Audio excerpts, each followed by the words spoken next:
BC Cup!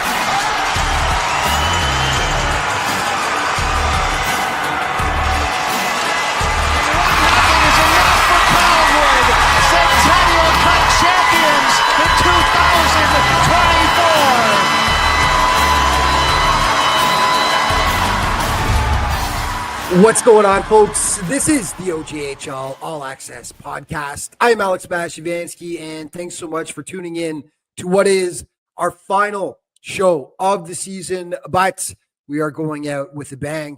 In just a moment, I'll have a few guys from the newly crowned Buckland Cup champion Trenton Golden Hawks, who recently knocked off the Milton Menace in a thrilling 6-game series. I'll also have Ron Valentine and Alan Corkum, our regular contributors, as well, as we will preview the Centennial Cup and take an in-depth look at all the teams that the Hawks are going to be facing in their group. I'll also be joined by one of the gentlemen who will be calling the Centennial Cup games for hnlive.ca, who's broadcasting the entire tournament, Dave Dawson. And Dave regularly covers the Alberta Junior Hockey League, and he will help break down what the Hawks can expect from the host Calgary Canucks and the Grand Prairie Storm, who are in their group. But first, Golden Hawks are Buckland Cup champions after taking down the Menace in dramatic fashion, coming back from a 2-goal deficit with just over 2 minutes to go, and then winning the cup in overtime on a Teo Artichuk goal. And I am happy to be joined now by a few members of the Buckland Cup champion Trenton Golden Hawks. We've got Coach Derek Smith and forwards Corbin, Roach, and David Fournier. Guys, how good does that sound when you hear that Buckland Cup champions for the 2024-25 season? Feels unreal. Yeah, feels good. We're still kind of surreal, and we're still kind of getting used to it, but it's great. Let's get it out there. The boys and I on the podcast, we did all pick Milton in the final. So you proved us wrong. Let's have it. Anything you want to say, because the guys are hopping on after this. So anything you want to say to the prognosticators that got this completely wrong. So let's have it. Anything you want to say? No, I think our work just showed it for us. We don't really got to do much talking now, right? Nope, you do not. And egg on the face. But honestly, guys, congratulations. It was a fantastic, series. Before we get to the actual Milton series, I was going to say 2015-2016 was the last time that Trenton actually won the Buckland Cup. Of course, the organization won the Dudley the following season, but they didn't win the Buckland Cup that season. So it had been almost 10 years since Trenton had won. Is this something that, is this well known to the team? And is this something that fans would talk to you guys about the fact that it had been so long since the organization had won the Buckland? Yeah, it was definitely brought up a couple times in the fans.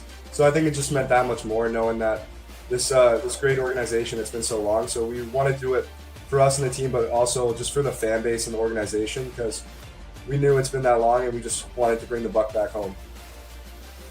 That you did. So Derek, going into this series, you guys had been a machine in the playoffs, but so had Milton. Taking down the Flyers, taking down Collingwood. They had the top 4 of the 5 scorers in the playoff race.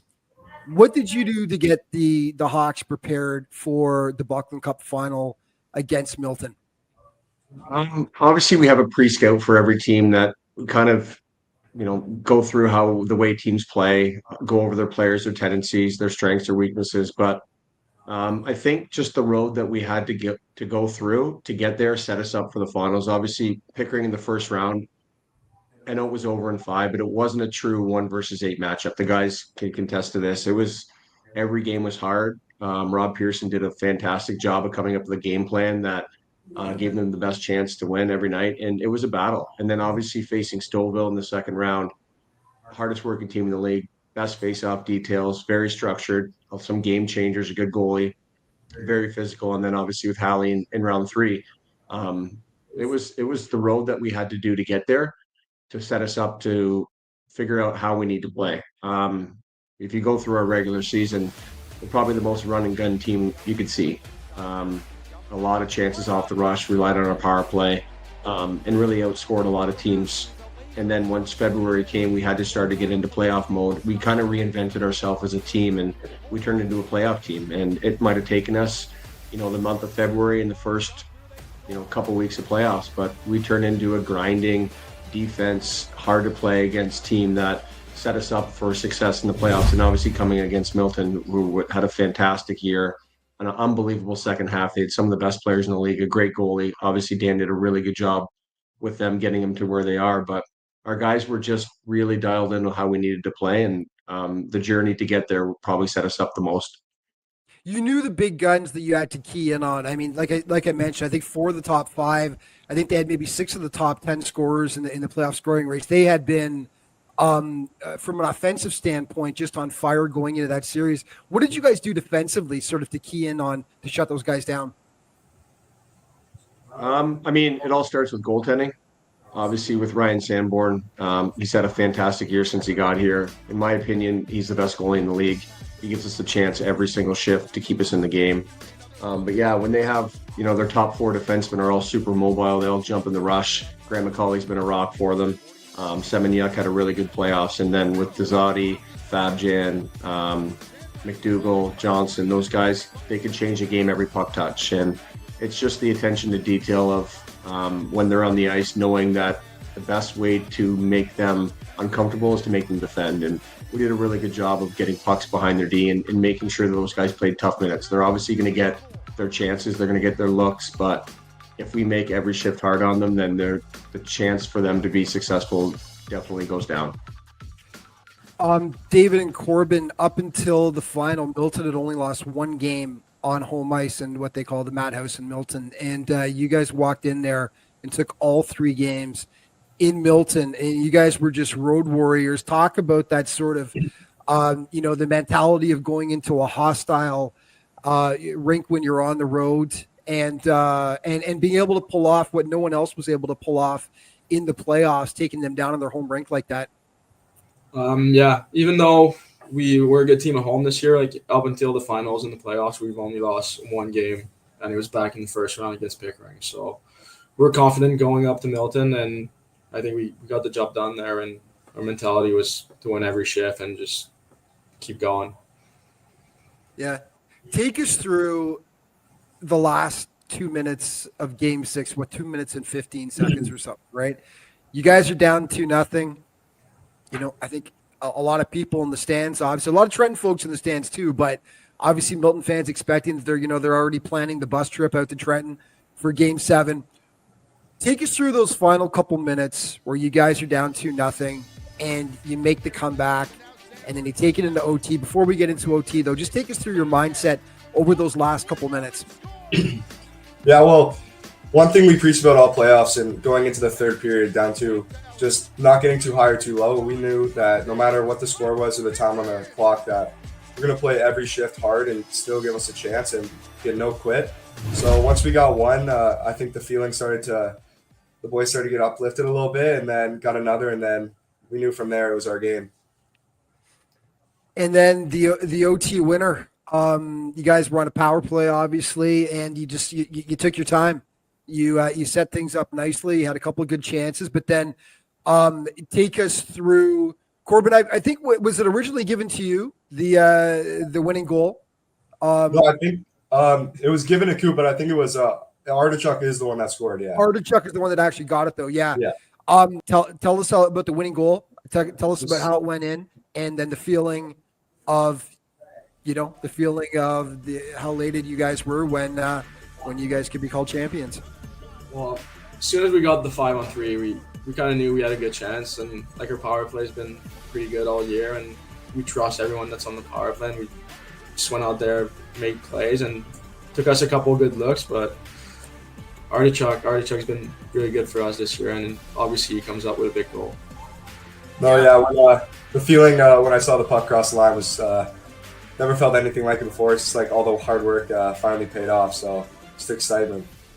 Third straight final too, right? 2 years of disappointment against Collingwood, and then finally, you're able to pull through against Milton. Let's talk about Sanborn for a second, because he was named the playoffs MVP, but just what an insanely good pickup for you guys down the stretch this season. And then insane playoff performance. He was named the playoffs MVP. Whoever wants to take this, just talk about Ryan Sanborn and what he's meant to the team. I'll take it. Yeah, we definitely couldn't have got this far without him. He was the rock of our team. Like, when the boys weren't playing so good, we counted on him, and he came up with huge saves. So no matter what, how the boys were playing, we knew that we still had a chance. And even in that, when we were down 2-0, and he came up with a huge breakaway stop, and then we ended up coming back down the other way and scoring. So it wouldn't have been possible without him. Definitely a well-deserved MVP. Well, now it's off to the big dance, the Centennial Cup, trying to make it 2 years in a row for the OJHL champions as the national titleist. First of all, when do you guys actually leave for Calgary? We're heading out Tuesday morning. Tuesday morning, okay. How much do you know about the teams that you're going to be facing at this point in Group A? I think it's a little different. Obviously, for the staff, we've watched a lot more video, keeping tabs in other leagues throughout the season. For the players, junior hockey is a small world. They know guys on every team. But we just got to focus on one game at a time. Obviously, with Northern Manitoba, the first game, we got to set ourselves up for success as much as possible in game one, and then we'll kind of move on day by day after that. But the difference now is, now we're facing 9 league champions.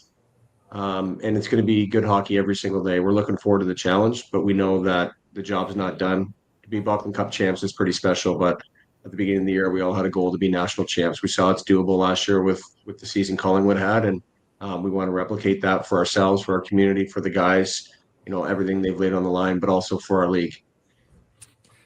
So if you guys want to stick around for later in the show to watch, because I've got Ron Valentine and Alan Corkum coming on, and also one of the broadcasters from HN Live, who are going to break down all the teams in the Centennial Cup and all the teams specifically in your group as well that you're going to be facing.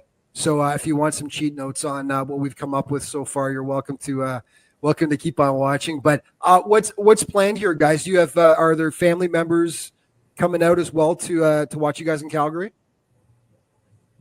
Yeah, I think my dad's coming down for the first 2 games, I think, and then you'll be back. You'll be back for the final round if we go there. Yeah, I got some family coming out to watch. Once in a lifetime thing, right? It's it's an incredible opportunity. You guys are going to have a blast, and I think you guys are going to do really well, obviously. And you know what? Just congratulations, guys. You've done the OJ proud. And we're really looking forward to seeing you guys hopefully bring home the second straight Centennial Cup for the league. So good luck. And, thanks so much for taking the time. Thanks for having us. Thanks for having us. Thanks, Alex. Yeah, congratulations to the Golden Hawks. It's going to be a ton of fun watching them in Calgary this week as they vie for the national championship, starting on Thursday, actually, on May 8th. And joining me one last time this season to discuss what went down in the final and preview what the Golden Hawks can look forward to at the Centennial Cup are our good friend Alan Corkum, of course, for your TV and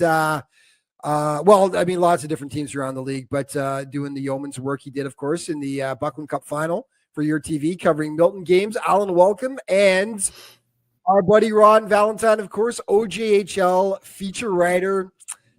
Guys, I guess we've got egg on our face. We all called Milton, didn't we, in the final? I believe. I said 7 games, though. Yeah. I was wrong on that. But you guys called the wrong team, but I think you both got 6 games. So, so let's chit-chat about it. I just talked to the Trenton guys, obviously, to get their thoughts. But you guys had a front row seat. Whoever wants to take it first, what did you think? Of course, Trenton takes it in 6 games.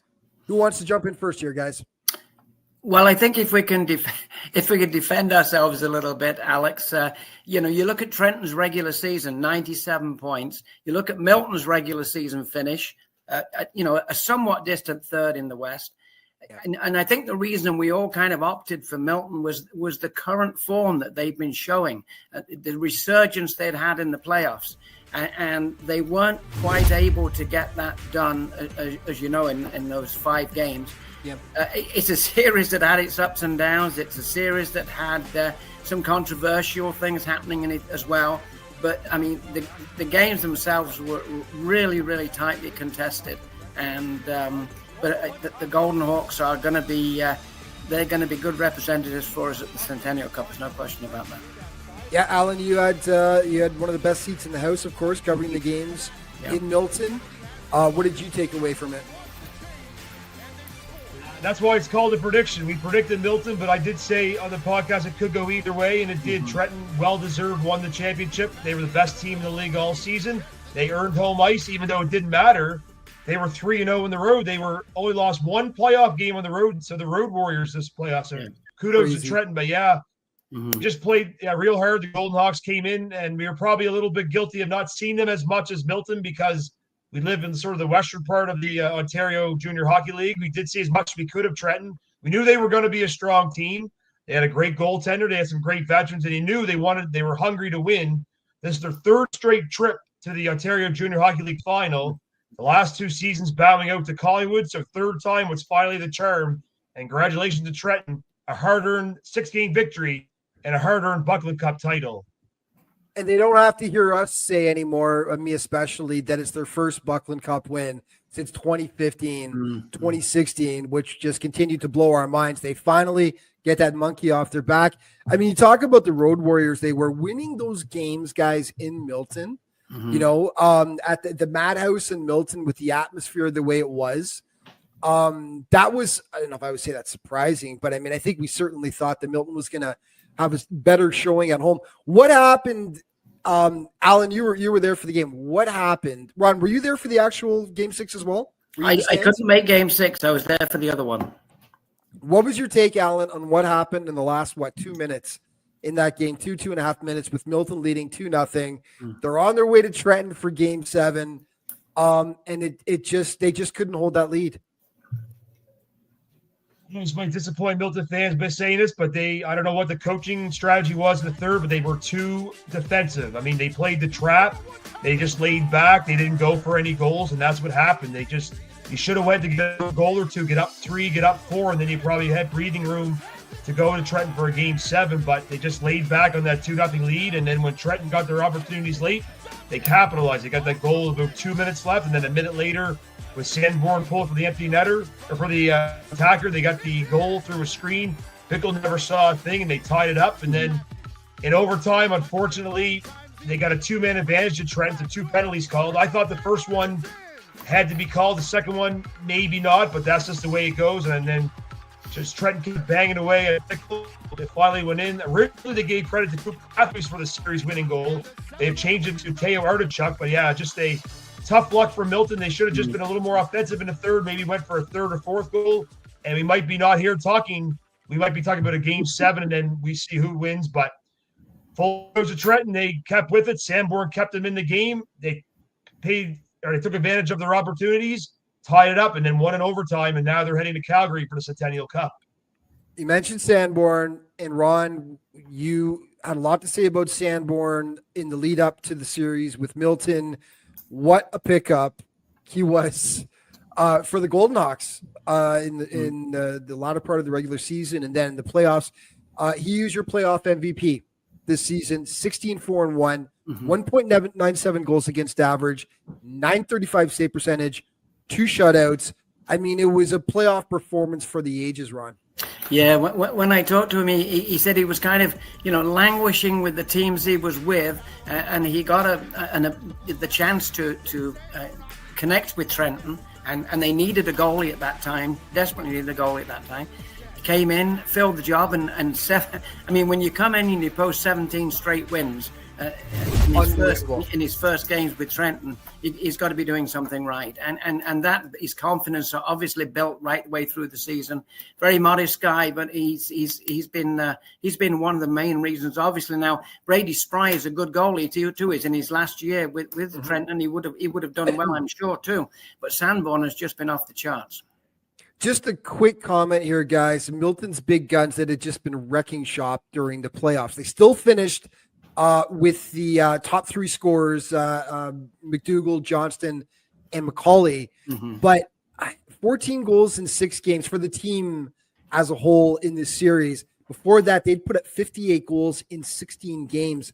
That just says a lot about what Trenton was able to do defensively to shut Milton down, wasn't it? Yeah. And you know, they're defensive, like they can move defensemen in and out of that Trenton lineup, and they also had a call up in there playing too. And I think we kind of overlooked how strong that Trenton defense was. We knew the Milton defense was strong. We knew it was a really veteran-laden blue line core that Milton had, but Trenton did, and they came through on defense as well. And the thing that I was really impressed by was the transition game that Trenton played in the games I saw in Milton. Just so quick to get from defense to offense, and that's going to be a key as they go forward, of course. So first of all, let's just say kudos to Milton on a great season. Exactly. You know, just a fantastic season. The crowds they got, the excitement they brought to the town of Milton, and I think only good things are going to continue up there at the Madhouse in Milton with the organization they've got going there. Just great job. But congratulations, of course, to the Buckland Cup champions.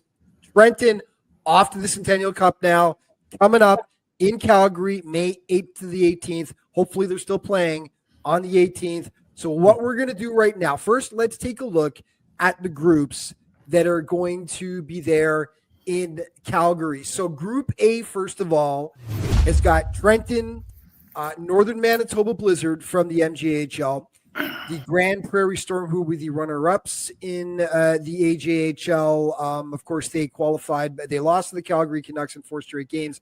But as the runner-ups in the host league, they will be at the tournament as well. The Greater Sudbury Cubs, who were an absolute powerhouse in the NOJHL this season, and the Cam River Fighting Walleye, one of the best names in all of junior hockey. I absolutely love it. And then in Group B, it is what we call the Group of Death, because it's as good as Group A, as Group B might even be a little bit stronger. The Melfort Mustangs, who of course made the Centennial Cup final against Collingwood last season. The Rockland Nationals, who for quite a bit this season were ranked as the number 1 team in the CJHL. They won the CCHL this season. Les Braves de Valleyfield, the Valleyfield Braves. My French is, pretty rusty these days. But the Quebec champions, the Edmundston Blizzard from the Maritimes, who I believe finished up as the number 1 ranked team in the Canadian Junior Hockey League, and the host Calgary Canucks. So what we're going to do is we're going to take a look at the teams in this tournament. So full disclosure, I will be working the Centennial Cup for HN Live, which is the network which will be showing all the games. So if you want to watch the games, I'm actually cutting the highlights. I'll be doing it from the comfort of right here. But if you want to watch all the games live, whether it be Trenton's games or all the games in the tournament, hnlive.ca is where you can go on a pay-per-view basis to watch the games. Dave Dawson is a good buddy of mine from HN Live. He calls a ton of games for them. He will be calling the Centennial Cup along with Peter Labardius, of course, from formerly from Sportsnet. I don't know if he still is with Sportsnet or not, but if he still does stuff. But Peter Labardius, great guy, well-known broadcaster across Canada, will also be doing the games. But I had a chance to talk to Dave to get his perspective because he covers the AJHL throughout the season. So he's a great guy to pick his brain and find out what he thinks. So we're going to cut for a second here. This is what Dave had to say when I asked him about the AJHL and first of all, the team that Trenton's going to be facing in Group A in the Grand Prairie Storm, and also about what we can expect in this tournament from the Calgary Canucks. So here's what he had to say. Second highest scoring team in the AJHL, the Grand Prairie Storm, finished second in the North Division, North and South Division, 6 teams in each division. So for Grand Prairie, they went into the playoffs in their first round matchup against Lloydminster. There was supposed to be this dogfight. Lloyd had won 9 games in a row heading into the playoffs. Everybody thought this is going to be a long series. Grand Prairie, 4 in a row, take the division champions 4 in a row, go into the league final. You think, okay, Grand Prairie, Calgary. This is going to be a battle, 7-game series. It's going to be incredible. No, they end up getting swept 4 in a row. So this really is a reflection of the entire season of the Grand Prairie Storm. They started out like a house on fire. They were among the top 5 in the CJHL rankings to start the year. They started to fall off a little bit. They lost a few guys here or there. For Grand Prairie, a big addition getting back in the lineup was Colin Doherty. They got him with 12 games remaining in the regular season, piled on the points. He missed the entire second round with an injury. He did really well in the first round, came back for the finals, made an impact, but driving the bus in Grand Prairie, they're a physical team. They play that north style of hockey, as we refer to it in Alberta. That Northern Alberta Northern Division is heavy. You know, Will Harris, Alec Hall. Alec Hall missed a lot of the playoffs. He's expected to be back as well. Carter Streak, Tommy Marinkovic. Those are all guys that are really, really heavy and highly talented. People are doing prep. They're looking at the Grand Prairie Storm going, oh, well, Calgary beat them pretty handily in the finals. They must not be that good. Nope, that Grand Prairie team had a flu bug right through the finals. So I think I just talked to their coach just this week. I know he's really excited about going in and going, we're a mystery, right? Like, this is bonus hockey for us. There's 9 championship teams. It's bonus hockey for us. So for the Calgary Canucks coming into this year, they had some business to finish, right? I don't feel that they played their best hockey in the semifinal against Melfort. And, you know, I've been asked this question a number of times already over the last week. Like, how does this Calgary Canucks team compare to last year? And the difference being, well, there's 2 big differences. Number one, Julian Molinaro is a fantastic goaltender. The goalie tandem they had last year was tremendous. I think Lucas Renault and Cruz Chaser are still very good, but I don't know. I shouldn't say it. I've seen good components of the Calgary goaltending, but I think that edge might have been a little bit higher last year. But the biggest difference for the Calgary Canucks is depth. They're 4 lines strong. Their 4th line they led the team in scoring throughout the first round and a half. They have Bowden Singleton, their captain, back this year. He missed all of the finals and all of the Centennial Cup last year, now 20 years old. Hey, Bowden Singleton, in the 2019 Alberta Prospects Cups, this is pre-Western Major Junior Draft, he had more points than Jagger Furcus, Matt Savoy, and Aiden Fink combined. Reese Jameson, bronze medalist of the TELUS Cup last year with the Calgary Buffaloes. You have Hayden Fetchner, picked up on the stretch run. He was part of Okotoks in the playoffs last year that put up a good fight against Brooks. Came back from the BCHL. Now he's a member of the Calgary Canucks. Jack Plandowski led the AJHL in scoring this year. A Halifax native, 19 years old, 0 penalty minutes the whole year, right? So you put all those horses together. This Calgary Canucks team, they're tailor-made for a really, really heavy championship Centennial Cup group. And I would feel personally, the Group B, without any teams played yet, the Group B seems to be a really difficult one. So that's going to be where I'm watching, and it should be a fun tournament. So for the Trenton Golden Hawks, whose games I watched, they're very similar to Calgary. That's what I noticed, is that they have the ability to score quick. They're a quick transition team. They have good goaltending. So for the matchup against the Grand Prairie Storm, I think what really can make a difference is rolling their 4 lines. Right, and you get Calgary, you get Grand Prairie into a little bit of penalty trouble. That's where they were vulnerable in the finals. And from what I've seen out of Trenton, a really high-end team in Group A. You know, not that you can really make anything out of Group A, Group B before anybody plays, but when I had a look at that Group A, I go, well, the Trenton Golden Hawks, they're going to be a team to contend with. So match it up against the Grand Prairie Storm. I think you have to be aware of how much speed they have in the neutral zone. And if you can poke at them a little bit and just weather their physicality, right, and be able to push the pace back on the other end, I think that'll be a good way to match up well against the Grand Prairie Storm. And for Nick Jones as well, great goaltender. I haven't seen a lot of his games, but what Calgary seemed to do in the finals is really shoot for rebounds. And that seemed to be something that they really took advantage of, especially in the opening couple games of the tournament. Yeah, our thanks to Dave. Great job. He's a fountain of knowledge, believe me, when it comes to hockey. He calls a great hockey game. And a lot of good information there, guys. So let's start with Group A, Trenton's group here, who they're going to face. He said a lot, obviously, about the Grand Prairie Storm there, but anything you guys want to add in regards to what you know about Grand Prairie and what Trenton can expect? Well, I think his insights were very interesting there because, you know, from a distance, you look at that final series and you see Calgary just 4-0, 4 straight. You think, boy, Grand Prairie was doing well, and all of a sudden they just came up against a wall. Grand Prairie is not going to be that good. But when you listen to him and say about all the problems they had with the flu bug and that kind of stuff, you can really see that Grand Prairie is going to be just as dangerous of a contender, I think, as Calgary is on the other side for sure. It's interesting that the Northern Manitoba is the second Blizzard team in the tournament. Of course, the Edmonton Blizzard on the other side, and there is a possibility we could have a double Blizzard in the final. Now, exactly. The odds for that are pretty tight. I understand that. As far as the Sudbury Cubs go, I was very impressed with them last year in Oakville. Well, hold on. Let's not skip ahead here. We're gonna go team by team. Team by team. Okay. We're going team by team. You're not getting off that easy, Ron. Where you get to skip through teams that easy. We're diving deep here, buddy. So all right. Alan. First of all, anything you wanted to say about Grand Prairie, Alan, or is it was that pretty well wrapped up by Dave and Ron? Yeah, the gentleman said it pretty well. But yeah, those teams in the West are always built very big and strong. They're going to be physical. They're going to be fast. They're going to be huge. They're going to be hitting hard. So Trenton will have to be ready for a tough game. They're going to be physical when they play him. And Grand Prairie, they'll probably be one of the favorites in this group. Trenton will have to be on their toes and bring their best if they want to beat the Storm.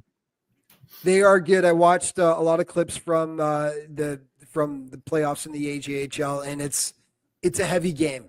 Like you said, Alan, it's physical, it's tough, and there's a lot of skill there. So, I mean, the level just goes up a whole nother notch. So, Ron, now let's do, Northern Manitoba, which, of course, is Trenton's first game. And they actually kick off the tournament, the two teams. And I've got the time here. It's Thursday, 2 p.m. Eastern is going to be that game. But let's talk about Northern Manitoba for a second, guys. They beat Dauphin in 7 games to win the Manitoba Junior Hockey League title. In the regular season, they finished second in the West Division, 71 points. They were only the 6th highest point total gainer in the MJHL this season, though. So they knocked off Winkler in the semifinals, who were ranked number 6 in all of Canada. Really solid team. The MJHL always puts out a really solid product, and this should be a good team. So whoever wants to take it first here, guys, go ahead. Tell us about the Blizzard. Well, as you said, Alex, they were the last team to be declared as qualifiers for the Cup. And a lot of people may not know, but this is the first year actually to be called the Northern Manitoba Blizzard. There were the OCN Blizzard before. Can you say the name, Ron? OCN Blizzard. No. I'm not asking for the abbreviation. Can you pronounce what the O stands for?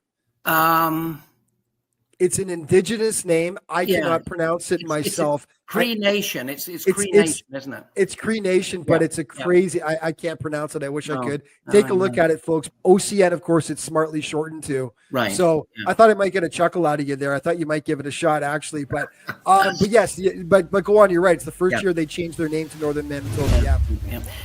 And you know that final game went to 3 overtimes before they got the winning goal. And that was obviously tight. I mean, by far the tightest, I think, of any of the leagues that have been trying to get teams to the Centennial Cup. And when you go that far, I mean, it really gets to be a toss-up, doesn't it? So Dauphin could probably just as easily be that. Yeah. Alan, what do you know about the Northern Manitoba version of the Blizzard? I'm not sure if this is their second. This is definitely their second trip to the Nationals, because I remember this team, the OCN Blizzard, way back in 2003. They were a powerhouse in the early 2000s. That's right. They were at Halifax when the Halifax Olin Exports won it, because I was there to watch that game as well. So they represented. They actually had to win Manitoba against Saskatchewan back then. That was only 5 teams at then it was called the Royal Bank Cup. Yeah. So I believe Northern Manitoba are the only non-ranked or non-honorable mention team in the CJHL to make the Centennial Cup. Milton would have been another one if it upset Trenton, but kudos to them. They got hot at the right time like Milton did. Unfortunately, Milton couldn't finish the job, but the Northern Manitoba Blizzard did. So they're going to be probably a team to watch here. They're going to be under the radar. They probably have no pressure. People probably think they're coming into this with house money, nothing to lose. Yeah. Nobody expects much from them, but hey, Those are the teams you got to watch out for because they get hot. Watch out. They might be a surprise in this tournament. Last season, Winkler had a really good team in Oakville. They made the semis against Melfort, and it was a real tight game, and they ultimately got knocked out. I thought they were just as good as Melfort last year. There was very little to choose between those two teams, so they should be very competitive. Cam River, the Fighting Walleye. Love the colors, love the logo, love the name. Honorable mention, as you mentioned, down the CJHL top 20. They knocked off Dryden in 6 games for their second Centennial Cup appearance in 3 years. They were in Portage two years ago. It didn't do so great there. They had a little bit of a rough ride, but I think they learned a lot from that, the organization in general. And they actually finished second in the regular season in the SIJHL before just killing it in the playoffs and going 12-2. Those 2 games that they lost to Dryden in the final were the only 2 games that they actually lost in the playoffs. The SIJHL has not had a lot of success at the Centennial Cup. It's fair to say that they're usually, I guess it's fair to say that, like, most of the time, they struggle. They're one of the teams that struggle the most. That comes in from the SIJHL. Last season's team from Sioux Lookout, I thought were a good team. They went 0-4. Cam River went 0-4 the year before. Sioux Lookout went 0-4 last year. But they had some really good players. They played entertaining games. They were a tough out. So I'm interested in watching Cam River this season. What do you know about them, guys? Well, that league is probably they've got the least to draw on, I think, in terms of players. Now, having said that, they do have a lot of players imported from the States and other areas. But SIJHL has always been, let's say, the long shots or the dark horses when it comes to Centennial Cup time.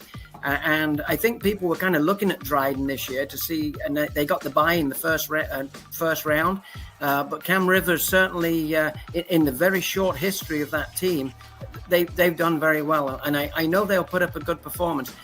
I would still rate them to be one of the outsiders in this, though. And Trenton should be able to get the better of them when they meet. Yeah, Alan, what do you have to say about the walleye, the Fighting Walleye? Excuse me. The name says they're going to fight her, but I think, like Ron said, I think they're going to be one of the teams going to do the quarterfinals and the playoff. But they did very well for their town. Very proud, very small town up in Northern Ontario. I mean, they've been there 2 of the past 3 seasons. They're going to put an effort in. They may not do the best, but you know what? You still got to be careful of these teams. Like you said, another team that's an underdog that has nothing to lose. The person is going to go enjoy the experience, enjoy the ride, play the best hockey they can. And teams, if they're not on their toes Saturday night, you never know. An upset could happen. That's why short tournaments are so fun to watch. Yeah, they're way up in Northern Ontario there. And it's funny because I think back to when the Thunder Bay Flyers, I don't know if you guys remember the Thunder Bay Flyers or not. They used to play in the United States Hockey League. They were the only Canadian team playing in the United States Hockey League. And in the 80s and up to the mid 90s, they were an absolute powerhouse. They won Anderson Cups. They won Clark Cups. They won the Centennial Cup as well, I believe, on 2 occasions by using almost exclusively Thunder Bay players. So they drew all the talent from Northern Ontario, like far Northern Ontario, played for the Thunder Bay Flyers. So there has traditionally been a lot of talent out there. The Flyers, though, just drew it all in. They had like an all-star team of players from the north up there. So I mean, there's a lot of talent up there in that area, and I'm excited to see how Cam Rivers going to do. Let's move on to a league I know very well this year because I also cover the Northern Ontario Junior Hockey League. So I know this team very well, the Greater Sudbury Cubs, who were absolutely dominant in the NOJHL this season. One of probably the best teams to come out of there in years is what I've been hearing from more seasoned broadcasters when it comes to the NOJHL who've been covering, the league for quite some time. They, for some time this season, were ranked as the number 1 team in the CGHL. They had, I believe it was a 22-game winning streak at some point in the season. Yeah. So, and they knocked off the Hearst Lumberjacks in an absolutely epic 7-game series. I don't know if you guys had a chance to watch any of it on Flow. It was just unreal. 1-1 the series went, and then Sudbury won games 3 and 4 back in Hearst on their home ice, 6-1 and 5-1. So they go back to Sudbury, and everyone's thinking it's done, right? In game 5, trophies there. Oh yeah, Sudbury was leading 6-4 heading into the third period. Sudbury was leading 6-4 with 12 minutes left in the third period. Hearst won game 5, 10-6. It was just like the collapse of all collapses. and I asked the Sudbury Cubs broadcaster, Thomas Mercier, I said, do you think the Cubs were maybe looking ahead a little bit? And he said, I think maybe. You know, you're excited, you're pumped. I mean, you're up by 2 goals with 12 minutes left. You've got all the momentum, considering they just outscored them, 11-2 over the previous 2 games. It just shows you can never, ever take your foot off the gas. Yeah. So they go back to Hearst for game 6. Hearst wins that game by a goal. Back to Sudbury, insane game 7. Over 1,000 fans at the Countryside Arena. And Sudbury comes out on top. And I will say before I throw to you guys, to a man, every NOJHL broadcaster that I've interviewed said to me before the final series that they think, whether it be Sudbury or Hearst, that this, if any season, this is the season where they think an NOJHL team could do some damage at the Centennial, because they feel these were 2 of the deeper teams in some time. They haven't had the most success at the Centennial Cup. But this is a repeat for Sudbury, 2-time champions now in a row. Last season, I believe they had 1 win over Longueuil. Yeah. College Français. Yeah. So they'll be looking to improve on that this year. But anyway, so that's my spiel on Sudbury as a team that I've covered closely all season. Guys, what do you have to add to that? Well, I saw the highlights from that 10-6 game you were talking about, Alex, and there were no real fluky goals or anything. It's just that Hearst really turned it around in that final period. Yeah. But Sudbury has, and I'm sure you've been watching him, Lucas Signoretti. The guy's only 5'6". Yeah. He broke all kinds of records with Espanola, and then he comes to over 100 points. Then he comes to Sudbury, gets over 100 points again. He's got a brother who is also a defenseman on the team, and they are really going to be keying in on this guy. I'm really interested to watch him play, because the size of the guy, and he gets the job done, and it doesn't seem to bother him, in any kind of physical situation or anything like that. Sudbury did play well last year at the Centennial Cup, but they went to a one division format this year too, and just took the top 8 teams. But they're deserving to be back there, whether or not they have.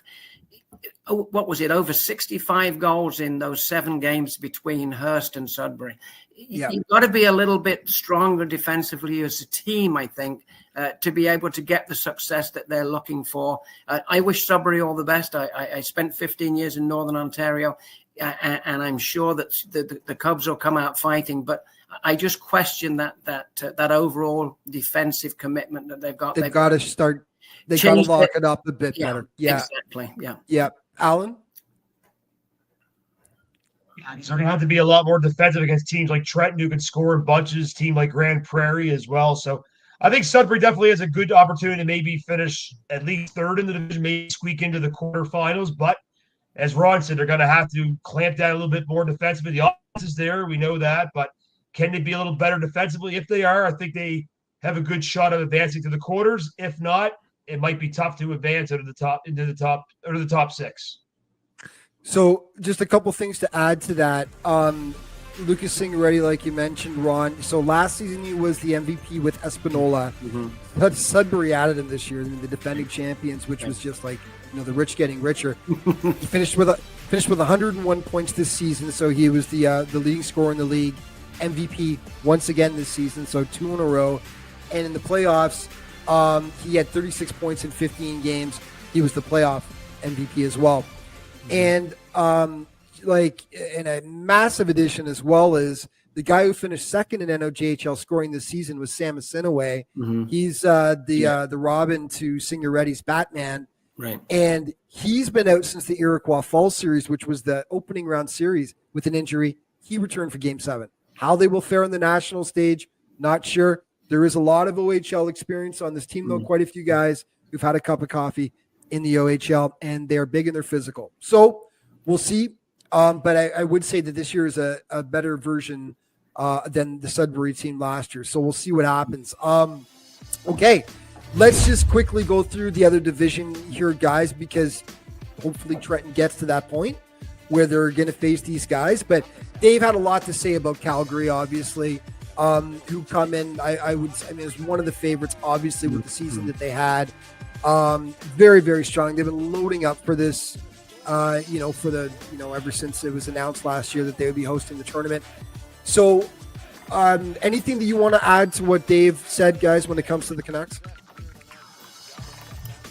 They're going to come out strong. I actually talked to Bowden Singleton last year. He was the captain. He couldn't play in the Centennial Cup because he had a broken wrist. He had his wrist in a cast. He was devastated that he couldn't get on the ice and help his teammates. He's going to be a key player for them, for sure, for Calgary. And I expect them to be very strong. I still think they're going to be slightly better than Grand Prairie. I think they might advance further. And they've got one advantage, and that's they're playing the games at the Max Bell Center. So they've got home ice, and that can really make a difference. You get the home ice crowd behind you versus some of the other games. There's not too many people around to boost the team on. Yeah, for sure. Edmundston, how well do you know Edmundston, Alan? You're an East Coast guy. I think they did a pretty strong job. It was almost like the same situation as Trenton Milton. There was a team that came out of nowhere in the playoffs, which was Pictou County. They were the fourth place team in the Nova Scotia division of the Maritime League. They upset the top two teams to get to the finals, but then they ran out of gas. Edmundston were number one ranked in the CJHL and swept in their four straight. Edmundston gets a lot of players. Sometimes they get some players from northern Quebec because they're almost at the Quebec border, so they're northern New Brunswick. So I think there's a few Q League alumni in that team, so they're going to be a strong team as well. But I'm not sure how they're going to compete against the Calgarys and the Melfords, but that's why you play the game. So we'll see what happens with Edmundston. Yeah. We saw a lot of Q guys on Miramichi last year that were on the team. A lot of guys who had QMJHL experience. Ron, anything that you know about Edmundston you'd like to share? Well, I talked to Noah Poirier. He does the commentary for the Truro Bearcats. And I said, I was surprised Summerside Western Capitals went out so quickly. But he said they made a lot of changes halfway through the season and things didn't really gel for them. But when I asked him about Edmundston, he said basically they're a team that doesn't give a lot up. They've got a very, very strong goalie combination, and the defense is strong. Up front, they can spread the scoring around. He really likes the chances of Edmundston going into the Centennial Cup this year for sure. Yeah, can't wait to see them. Let's cover Melfort. SJHL always strong, always strong. And can you believe, guys, that before we get to this real quick, talking about tradition in the SJHL, Notre Dame will no longer, after the season, be a junior A hockey organization, which is, so many years and years of tradition. Former Centennial Cup winners. Anyway, I'm going off here, but that's a little bit sad. But the SJHL is always strong, tough. They got that farm boy mentality. They play the game tough, but with skill. And as mentioned last year, Melfort, so their returning team last year, they were the finalists. They lost to Collingwood in that 1-goal game. Very strong team, number 5 in the CJHL final rankings. And they beat the Weyburn Red Wings in 5 games to claim the SJHL championship, guys. So who wants to talk about Melfort first? Well, you got to look back at that game for the Centennial Cup last year against Collingwood, and it really could have gone either way. I mean, there were so many chances for both teams, and Collingwood was the one lucky enough to get that final shot. But one thing that impresses me from a distance about Melfort this year is they've played 14 playoff games, they've allowed 19 goals. They've scored 51. They've allowed 19. Christian Coombs, their goalie, obviously he's going to be ranked up right there with the goalies. And an overall physical team. I noticed that last year. I'm sure it's going to come out the same way too. But with a 51-19 difference in goals, for versus against, they're going to be very tough to compete with for sure. Yep. Alan?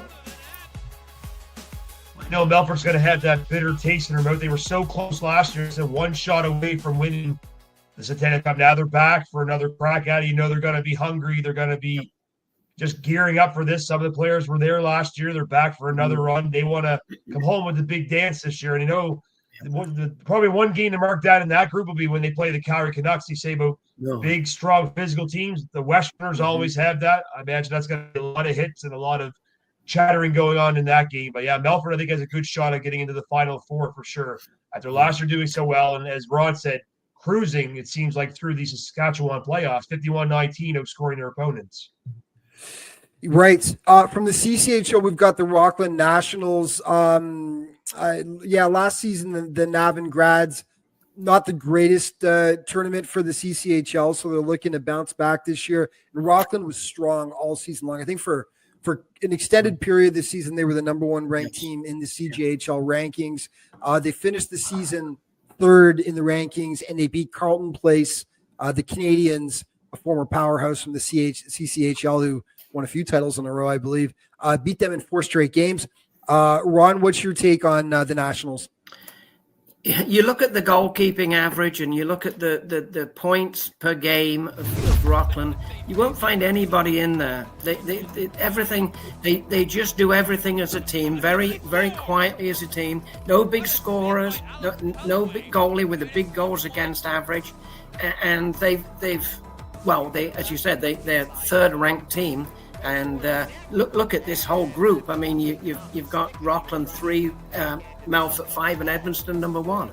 It's so difficult on these national rankings because, of course, you never get to see a chance for the teams to play each other. But I'm sure that Rockland will come out as a complete unit, and they're going to be one of the favorite teams, I think, going in. Yeah, Alan. It's going to be a dogfight. That's why it's called the group of death. As Ron just said, 3 of the top 5 teams in the country in the same group.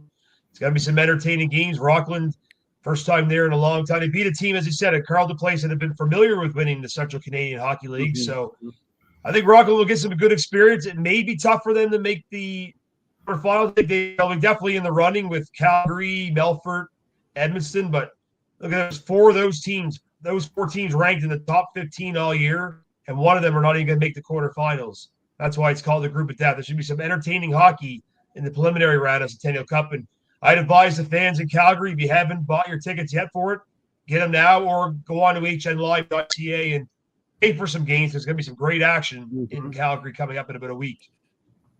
Yes.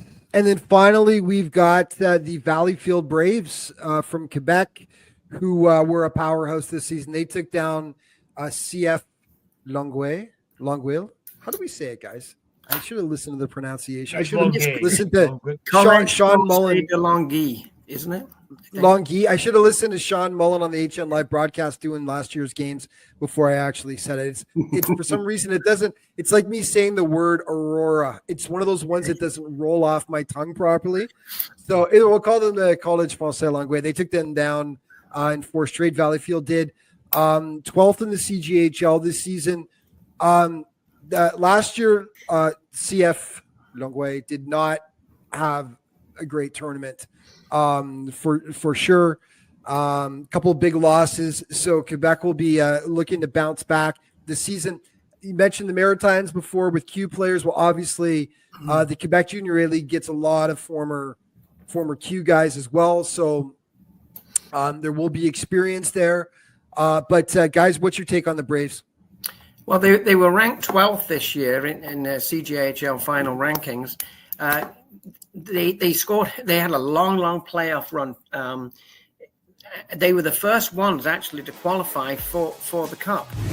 But their playoff run was very grueling. Now, there's another team that scores a lot of goals, but also lets in a lot of goals too.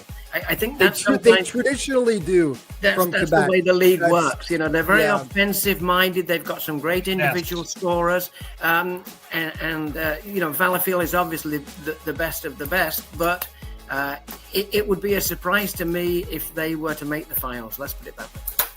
Yeah, Alan. Well, from being remote east to watch some of the Q League back before I moved to Ontario, I've seen the Quebec League, the Ontario League, and the Western League and Major Junior.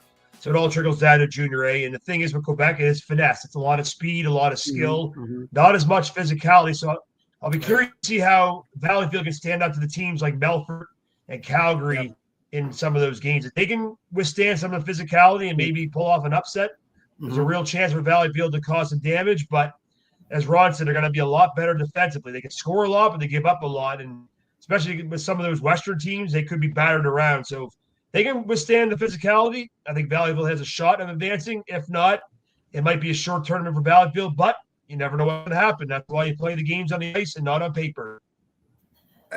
A lot of the times, most of the times in this tournament, the flash and dash doesn't work as well as the teams that can really grind it out. We've seen that over the years, which is why teams from the West have won so many times.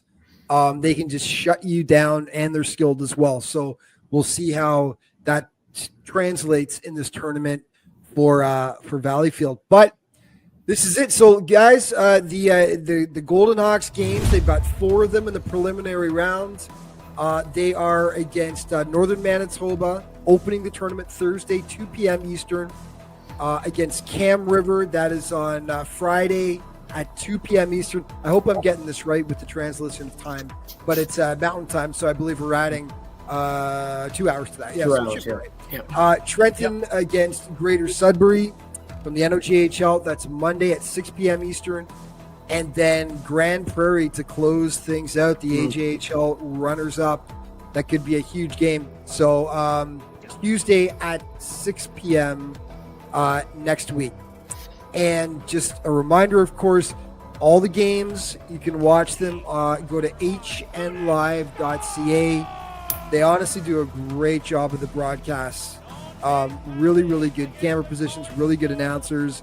It's a great production. So it is pay-per-view, but they will be covering the games, and they do a good job. I will be cutting the highlights. So you can, if you go to the HN Live YouTube page, all the highlights will be up there as well from every single game throughout the tournament. Excellent. That's it, guys. That is it for the season. That is absolutely it. Thank you for what was an epic run. And I mean, our first year doing the podcast, and by the end of it, I had you guys on every 2 weeks as we got into the playoffs. So I was bugging you every 2 weeks going, guys, come on this Hopefully week. people aren't sick of us. That's why it's fun. They're probably sick of me, but they have to look at me every week throughout the season. But in all seriousness, guys, thank you very much for giving your time all season long. Really appreciate it, gentlemen. And I'd like to wish the Trenton Hawks, Golden Hawks, all the best in the finals. I know they're gonna put the league, the OJHL, in a very good light. They've got a bunch of talented players on that team, and if they can get a couple of guys back, Jamie Darlison and Matthew Soulier, if they're able to come back to even give more strength and more depth, I'm looking for them at this point to hoist that trophy at the end of the 18th of May.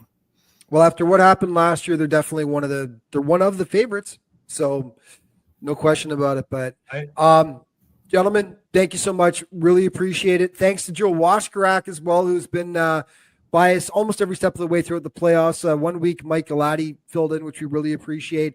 Joe was away this week, though, so couldn't do it. But Joe, we appreciate you as well. Thank you to all the guests from throughout the season who popped in and helped out on the broadcast. Thanks to everyone at the league, for helping to get this going. It's the first year we've done a podcast. So, to Marty Savoy and to Rick Morocco and Chris Vanstone, thank you so much for, helping to set everything up. Jim Mason as well, really great with helping to set up guests and everything like that.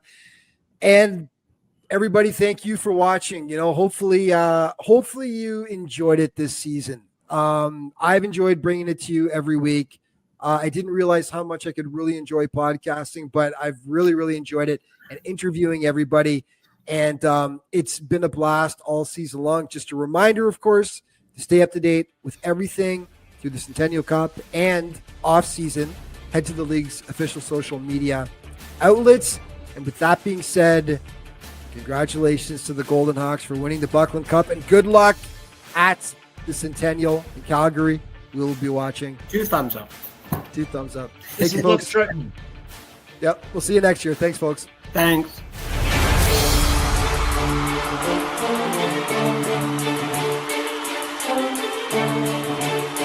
Thank you.